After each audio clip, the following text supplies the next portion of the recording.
Hello everyone, welcome to my YouTube channel let's study साथ साथ। तो जैसा कि आपको पता है, इस चैनल पर अभी डीएसएसबी पीजीटी इंग्लिश के एमसीक्यूज की सीरीज चल रही है। इसी सीरीज में आज की हमारी वीडियो है। आई होप प्रीवियस वीडियोस को आप देख ही रहे होंगे, और अगर मेरी सीरीज ये आपको अच्छी लग रही है तो प्लीज़ कमेंट बॉक्स में आपको ज़रूर बताना है मुझे। इससे मुझे भी मोटिवेशन मिलेगा। और अगर आपको कोई सजेशन देना है या फिर आपको चाहिए कि मैं अपनी वीडियो में कुछ और सुधार करूं, तो उसके लिए भी आप सजेशन दे सकते हो। ठीक है, तो शुरू करते हैं आज की वीडियो। देखिए, first question is, here are some comments of Indian critics about Kamala Das, find the correctly matched comment and comments. Okay, यहाँ पे चार ऑप्शंस में बेसिकली कमला दास से रिलेटेड कुछ कमेंट्स दिए गए हैं। ठीक है, और वो हमें ये बताना है कि ये करेक्टली मैच्ड हैं, मतलब बेसिकली जिस राइटर ने ये कमेंट दिया है वो सही दिया हुआ है या नहीं। ठीक है, और एक से ज़्यादा भी इसके आंसर हो सकते हैं। तो देखिए, पहला ऑप्शन देखते हैं। पहले ऑप्शन में कहा गया है कि Kamala Das is preeminently a poet of love and pain. Love, the lazy animal hungers for the flesh, hurt and humiliation are the wrap and woof of her poetic fabric. She seldom ventures outside this personal world. तो ये इतना लंबा चौड़ा इतना बड़ा comment किसने दिया है इनके बारे में? तो ये देने वाले हैं KN दारूवाला। तो हमें ये सोचना है कि क्या ये कमेंट इन्हीं का है। अभी आगे देखते हैं। नेक्स्ट ऑप्शन है, courage and honesty are the strength of Kamala Das character and her poetry. This comment is given by Devendra Kohli. Is it right or wrong? ये चेक करना है। And third option is, Kamala Das is a singer of feminine sensibility and rebels against the convention and restraint of society which are meant to exploit womankind in a man-made world. Satish Kumar. तो देखिए, तीन आपके सामने options हैं और नीचे इनमें से बताना है ओनली वन करेक्ट है, ओनली टू करेक्ट है, या फिर ऑल ऑफ द अबव। यहीं पे एक और ऑप्शन लिख लेते हैं जिसका नेम है ऑल ऑफ द अबव। तो बताइए इनमें से क्या होगा ऑल ऑफ अबव। तो कमला दास के बारे में कौन सी स्टेटमेंट सही है और कौन सी नहीं। तो बेसिकली इसका जो आंसर है ना वो ऑल ऑफ द अबव है, क्योंकि ये तीनों ही स्टेटमेंट सही हैं। और आई थिंक मैं प्रीवियस वीडियो में भी कवर करा चुकी हूँ ये वाला क्वेश्चन। अब इससे आगे बढ़ते हैं। देखिए, यहाँ पे दिया गया है, these are the excerpt the names of the poems and mention in the end of the excerpts. Who is the poet of these excerpt. देखिए, यहाँ पे कुछ अलग अलग पोएम से लाइन दी गई हैं और उनके साथ ही उनके पोएट के नाम दिए गए हैं। ठीक है, अब आपको बताना है कि who is the poet of these excerpt. Sorry, इनके पोएट के नेम एग्जैक्टली बताने हैं। पोएम और पोएम की लाइनें दी गई हैं और पोएट का नाम, मतलब ये पोएम्स किसने लिखी हैं उसका नाम बताना है। जैसे फर्स्ट है, love let us be true to one another for the world which seems to lie before us like a land of dreams। Dover Beach poem से लिया गया है। तो आपको बताना है पोएट कौन है इसका। नेक्स्ट है, for we are all swimmers in the sea poised on the top of a huge wave of fate which hangs uncertain to which side of fall। Sohrab and Rustam.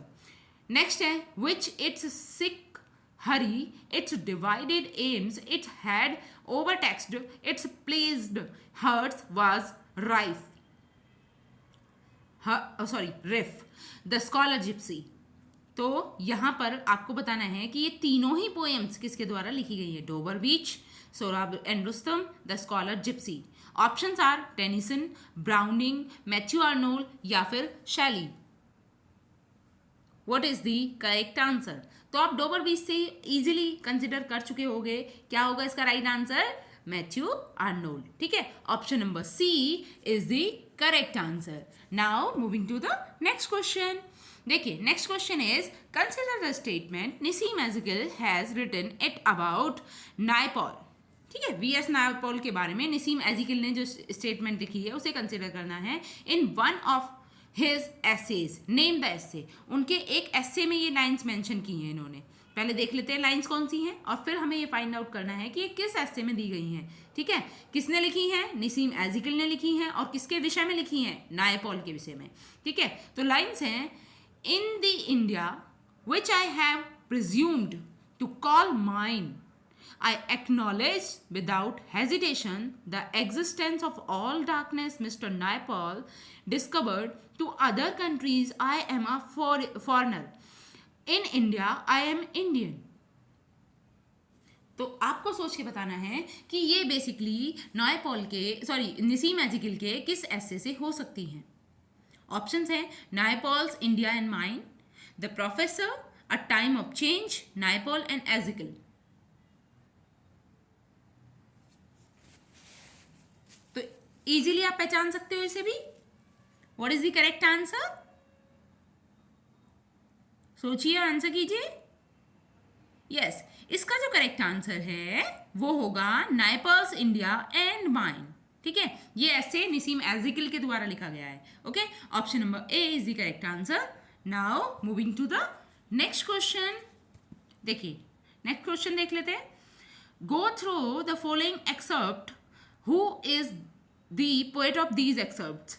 अब इन्हें देखना है, ये इन सारी लाइनों को, और ये पता करना है कि ये लाइन्स बेसिकली किस पोएट के द्वारा लिखी गई हैं। ठीक है, देखिए, a poem is an episode completed in an hour or two, but poetry is something more. A poem, आगे है, corrupted by the world I must infect the world with my corruption, the double horror. Next है, the Indian landscape sears my eyes too I have become part of it, the background casually. तो बताइए ये किसके द्वारा लिखी गई हैं? Option A Kamala Das, B है नसीम एजिकल, सी है फ्रॉस्ट, या फिर Keats. What is the correct answer? सोचिए, आंसर कीजिए।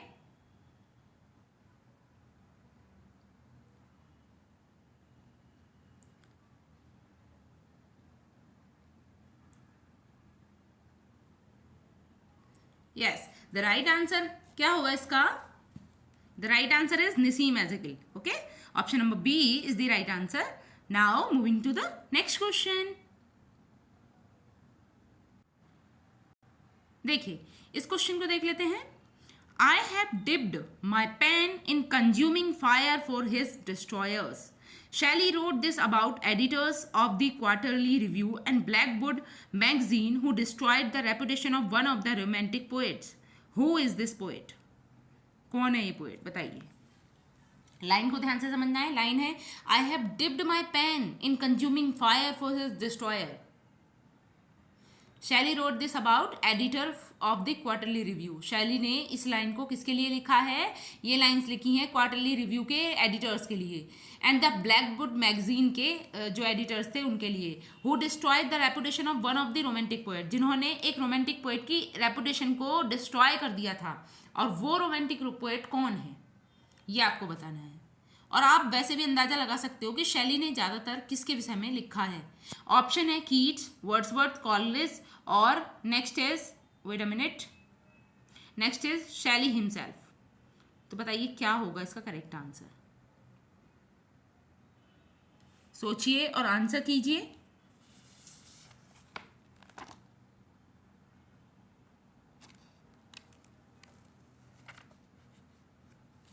What is the correct answer? तो अंदाजे से भी आप समझ सकते हो क्या होने वाला है इसका राइट आंसर। कीट्स। ऑब्वियस ही बात है, क्योंकि कीट्स और शैली के बीच में रिलेशन ही इतना गहरा रहा है। आगे चलिए, आगे देखते हैं next question. Here are the lines from one of the Tennyson's popular poem. यहाँ पे टेनिसन की एक बहुत ही फेमस पोएम से जो टेनिसन की फेमस पोएम्स हैं उनसे लाइन ली गई हैं। अब आपको पोएम का नाम बताना है। लाइन देख लेते हैं पहले। फर्स्ट लाइन है, to follow knowledge like a sinking star beyond the utmost bound of human thought. Next is, I cannot rest from trouble, I will drink life to the less.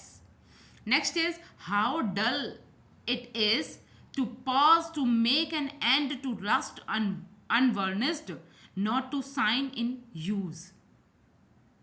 Options are the Lotus Eater, next है Ulysses और टाइथोनियस और next है इन memoriam. तो किस poem से basically ये lines ली गई हैं? आप पहले लाइंस को देख सकते हैं, ऊपर देख लीजिए, पहले दो ऑप्शन ऊपर हैं। To follow knowledge like a sinking star beyond that most bound of human thought. Next है I can rest from travel and I will drink.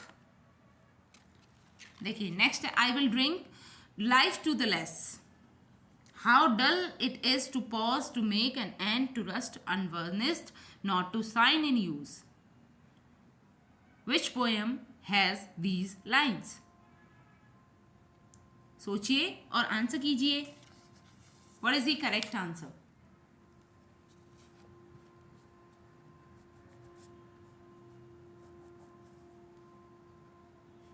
Yes, these lines are belong to Ulysses. ठीक है, option number C is the correct answer. Now moving to the next question. Consider the following quotes. Whose quotes are these? देखिए quotations देखनी है और देखना है कि ये किसकी है। वर्क इनके साथ ही दिया हुआ है। Man for the field and woman for the hearth. Man for the sword and for the needle sea.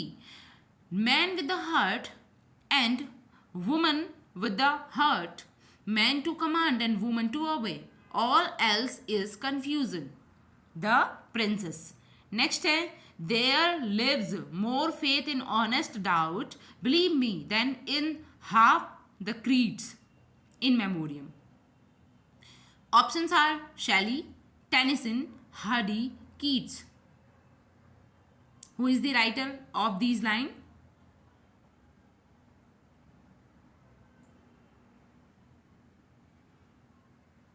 What is the correct answer? Yes, these lines, देखिए इन मेमोरियम से आप हालांकि समझ गए होंगे इन मेमोरियम किसका वर्क है, बहुत ही फेमस वर्क रहा है, किसका?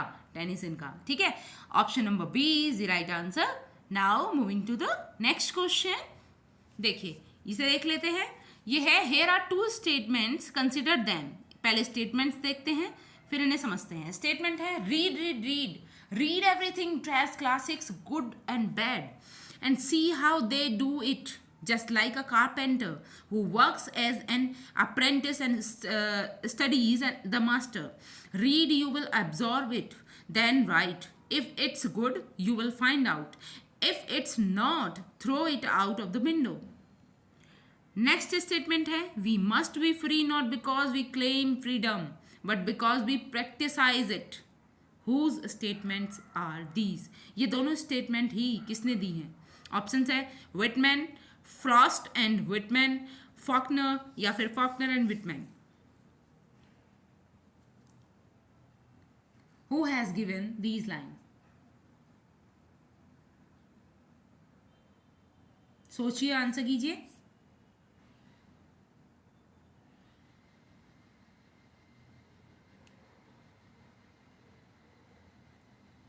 क्या होगा राइट आंसर इसका?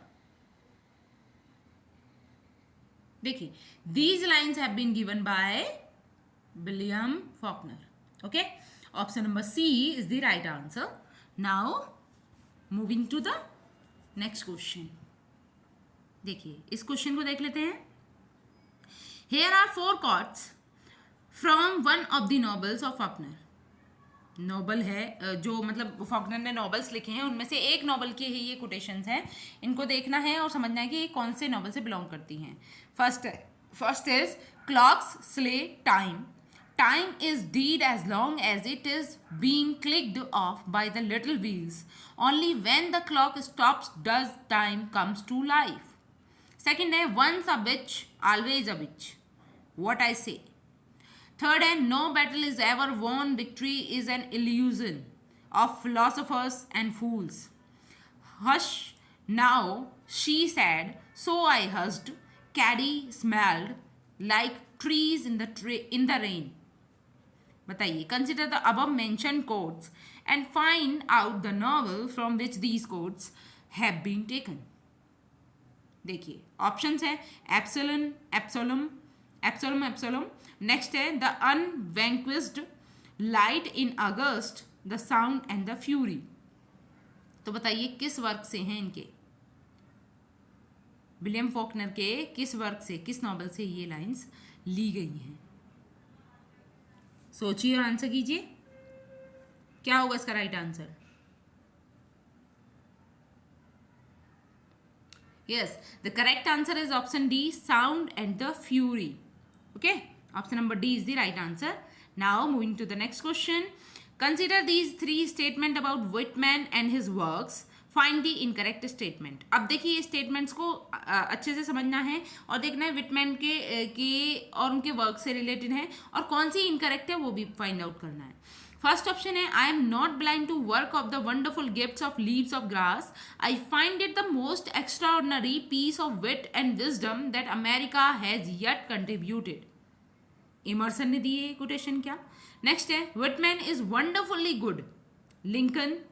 नेक्स्ट है, when Whitman speaks of the lilacs और दी, आई थिंक इटैलिक होना चाहिए यहाँ पे आगे, और the mocking bird. His theories and beliefs drop away like a needleless pretext. T.S. Eliot. तो बताइए यहाँ पे बेसिकली स्टेटमेंट्स हैं और उनके राइटर्स दिए गए हैं कि और ये स्टेटमेंट विटमैन के बारे में इन्होंने दी हैं. तो ये बताना है कि कौन से स्टेटमेंट्स इनकरेक्ट हैं इनमें से. ठीक है, only 1, 2 and 3, only 2, of of दीज. क्या होगा इसका राइट आंसर? सोचिए, आंसर कीजिए.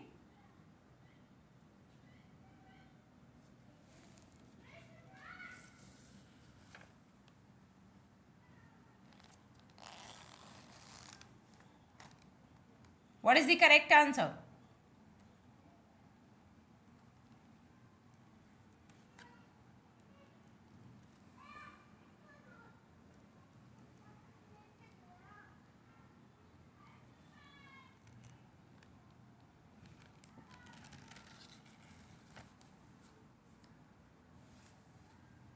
Yes, इसका जो करेक्ट आंसर है वो है ऑप्शन नंबर सी. ठीक है, only 2. Okay, now moving to the next question. Consider the following excerpt. और इसे भी ध्यान रखना है, ऑप्शन नंबर सी का मतलब क्या हुआ? ओनली 2 का. तो ओनली 2 का मतलब हुआ कि ये वाली स्टेटमेंट जो सेकंड है, विटमैन इज वंडरफुली गुड, ये गलत है, लिंकन की नहीं है. ठीक है, आगे consider the following excerpt. Find the incorrectly matched excerpt. देखिए, earth is the right place for love. I don't know where it's likely to go better. Mending wall.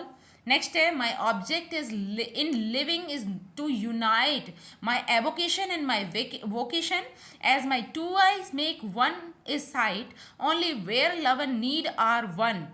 Two trumps in mud time. Next है, the woods are lovely, dark and deep, but I have promises to keep and miles to go before I sleep and miles to go before I sleep. Storming by woods and stormy evening. ये तो बहुत ही famous work है ना, Robert Frost का, और जवाहरलाल नेहरू जी को भी बहुत पसंद था ये वाला वर्क. ठीक है, तो ये तो करेक्ट है स्टेटमेंट. बाकी दो में देख लीजिए, आप सोचिए, आंसर कीजिए और जो इनकरेक्टली मैच्ड है उसके बारे में आपको बताना है.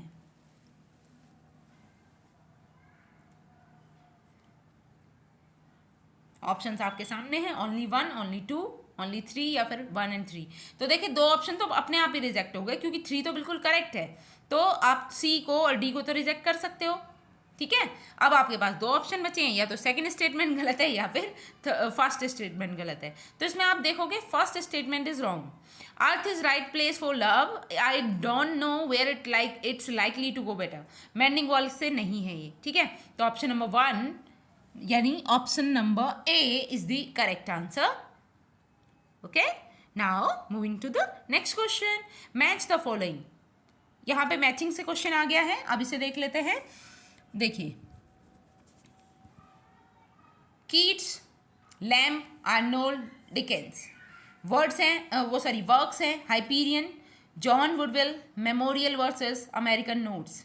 अगर आपको एक वर्क भी याद है तो आप आसानी से मैच कर लोगे.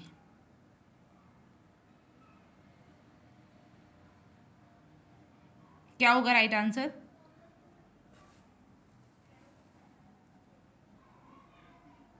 और देखिए एज इट इज सामने लिखे हुए हैं, आप देखोगे कीट्स का हाइपीरियन है, लैम का जॉन वुडविल है, आर्नोल्ड का मेमोरियल वर्सिल है और डिकेंस का अमेरिकन नोट्स है।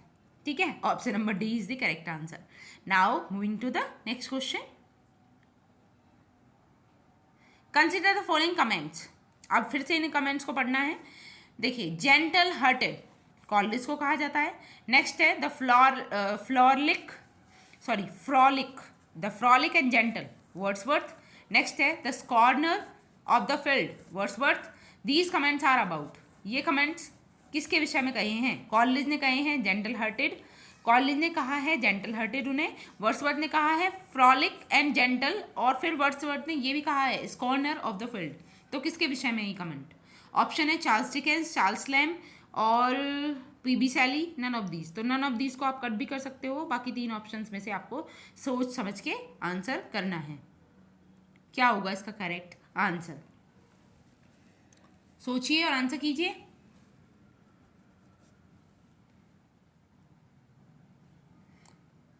देखिए ये जो कॉलेज और वर्ड्सवर्थ ने कमेंट किए हैं, ये किसके विषय में किए हैं? ये किए हैं इन्होंने चार्ल्स लैम के विषय में। ठीक है, option number B is the right answer. Now moving to the next question, Keats might have become a critic as he might have become almost anything good, but I do not think he was one. Whose comment is this? ये comment किसका है? Professor Sainsbury, Long, Samson, none of these. तो none of these को आप cut कर सकते हो और सोचिए और आंसर कीजिए। क्या होगा इसका राइट आंसर?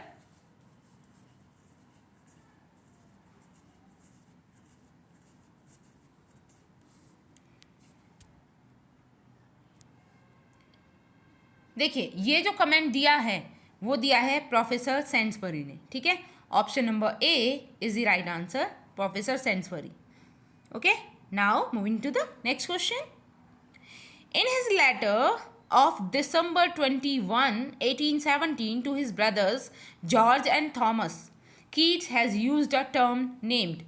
देखिए कीट्स का एक लेटर है, क्या किस डेट को है? 21 दिसंबर 1817 को, जो उन्होंने अपने ब्रदर्स को लिखा। ब्रदर हैं जॉर्ज एंड थॉमस, और इसमें उन्होंने एक टर्म को यूज़ किया था। उस टर्म के बारे में पूछा गया है कि वो बेसिकली कौन सी टर्म है। ठीक है, ऑप्शंस आपके सामने हैं, negative capability, positive capability, objective कॉरिलेटिव, या नन ऑफ दीज। तो नन ऑफ दीज को आप कट भी कर सकते हो। अब बताइए इन तीन ऑप्शंस में से क्या होगा इसका करेक्ट आंसर? तो आप अच्छे से जानते हो कि नेगेटिव कैपेबिलिटी का जो कॉन्सेप्ट था, ठीक है, वही रिलेट करता है इनसे। ठीक है, option number A is the right answer, Keats. Option number A negative capability. आगे, Lamb began his career as a, career कैसे बिगन किया था लैम ने? As a poet, writer, novelist, या फिर शॉर्ट स्टोरी राइटर। सोचिए, आंसर कीजिए।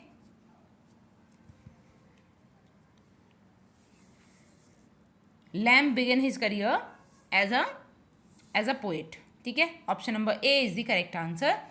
Now moving to the next question, here are the 3 quotes from one of the Hardy's novel, name the novel. देखिए थॉमस हार्डी के बहुत ही फेमस नॉवल रहे हैं, in fact मेरे तो फेवरेट हैं थॉमस हार्डी। ठीक है, इनके नॉवल इतने, मतलब इनकी स्टोरी नॉवल की देख लीजिए, बहुत ही डीप थिंकिंग वाली होती है एक तरीके से। ठीक है, तो अब इसमें ये कहा गया है कि here are 3 quotes from one of Hardy's novel, Hardy के एक नॉवल से ही हम 3 quote दिए हुए हैं, और आपको ये पहचान के बताना है कि ये हार्डी के किस नॉवल से है। Option A, you concede nothing to me and I have to concede everything to you. Next है, teach me to live that I may dread the grave as little as my bed teach me to die. Next is, women are so strange in their influence that they tempt you to misplaced kindness. Options are Tess the Arbor Bills, Far from the Madding Crowd, Jude the Obscure, Mayor of Casterbridge। तो ये lines basically कहाँ से ली गई हैं? सोचिए और answer कीजिए।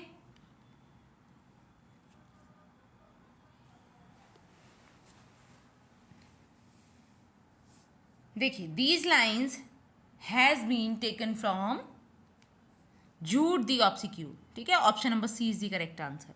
Now moving to the next question. Lamb contributed 2 critical essays on the genius and character of Hogarth and on the tragedies of Shakespeare, considered with reference to their fitness for stage representation in lay hunts. Options है The Reflector, The Indicator, The Representation and The Londoner. What is the correct answer? सोचिए, answer कीजिए. क्या होगा इसका right answer? देखिए, ले hunts का जो वर्क था ना, द रिफ्लेक्टर, उसी से है ये, ठीक है. Option number A is the right answer. Now moving to the next. Man is a boastful creature. This is theme of one of the Shelley's work. Find out. देखिए, PB Shelley के एक work की ये theme है, man is a boastful creature. तो ये बताना है कि कौन सा वर्क है. सोचिए, आंसर कीजिए. क्या हो सकता है इसका राइट आंसर?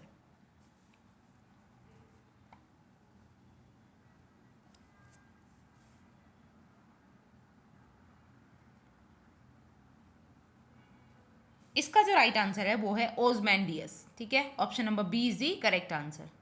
ओके, तो ये आज का हमारा लास्ट क्वेश्चन होगा, इसे और कवर कर लेते हैं. देखिए, शैलीज एरियल टू मिरांडा. शैली का जो एरियल है उसकी बात कही जा रही है यहाँ पे. Shelley's Ariel to Miranda was inspired by one of Shakespeare's plays. Which play is this? बताइए कौन सा प्ले है वो.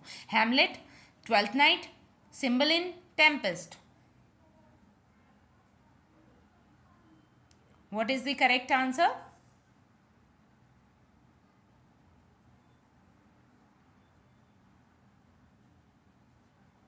सोचिए, आंसर कीजिए. Yes, the right answer is Twelfth Night, ठीक है. Option number B is the correct answer. तो आज के लिए हम इतना ही रखेंगे. आई होप मेरी ये वीडियो आपको अच्छी लगी होगी, और अगर वीडियो अच्छी लगी है तो प्लीज़ इसे लाइक करें, शेयर करें, और अगर किसी ने अभी तक मेरे चैनल को सब्सक्राइब नहीं किया है तो प्लीज़ प्लीज़ प्लीज़ इसे सब्सक्राइब कर लीजिए इसी तरीके की इंपॉर्टेंट वीडियो पाने के लिए. और अगर आप कोई सजेशन देना चाहते हो तो मैंने बोल ही दिया है, आप कमेंट बॉक्स में लिखकर मुझे बता सकते हैं. तब तक के लिए thanks for watching. Keep learning and keep supporting me. Thank you.